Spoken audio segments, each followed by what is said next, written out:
From Ladshaw. Really? Wow, that was fast. Okay. Jesus. Okay. Wow. Friends, it's been our custom to come together these past few months. I want to invite you to look around and see someone you know and don't know, and look them in the eye and say, thank you for being here.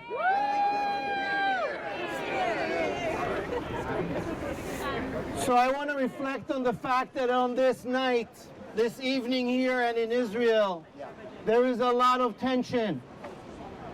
But I want to remind us that there is a lot more than unites us than what divides us. And that is not to say that what divides us is not extremely deep. What divides us right now is that there are people in Israel and in the Jewish world for whom, as Rabbi Jill Jacobs just mentioned, men are more important and more valued than women. In synagogues, busha.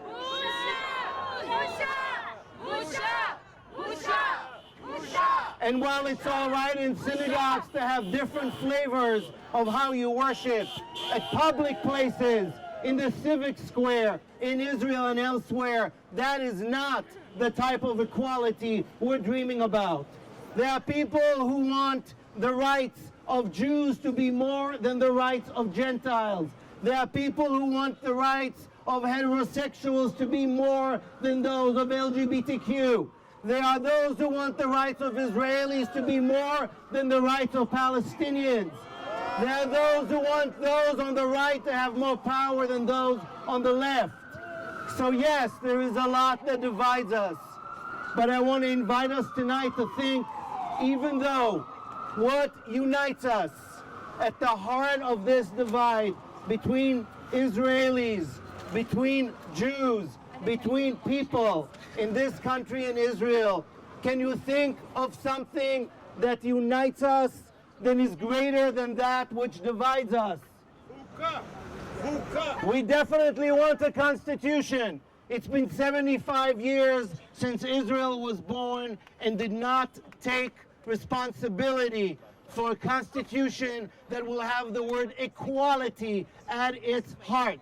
That is now changing.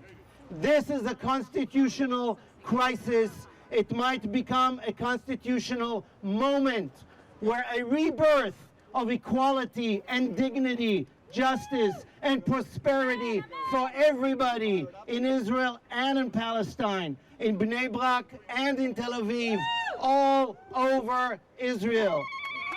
This is the moment that we have to pay attention to. And even as the divides are going deeper and violence might be threatening our public spaces, let's not forget that that which unites us is greater than that which divides us. And before I end, I want to quote one short text from the words of my late father, Naftali Laolavi, who in the 1980s was the Consul General of Israel right here across the street. Back in the mid-80s, tough days for Israel.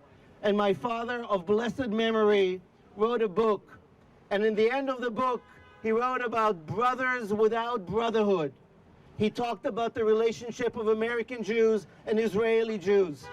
Those were not always the best relationships, full of solidarity and mutual care. And he warned us from being the people who are divided into two, Jews of anxiety and Jews of tranquility. And he warned us 25 years ago, as Israel turned 50, to be in a place of either or. You're either anxious or you're tranquil. You're sitting in your home or you're out in the trenches. 25 years later, as we think about the next 25 years of Israel's independence, let us not be either or. With all due respect to the fears, let's not be fear-based, but love-based. Let's not be either or, but both and. For the next 25 years, let's create the Israel of our dreams. It is not over, it is just beginning. I hope tonight, all over the world and here, is the message of hope, tikva. May these be days of hope. Thank you.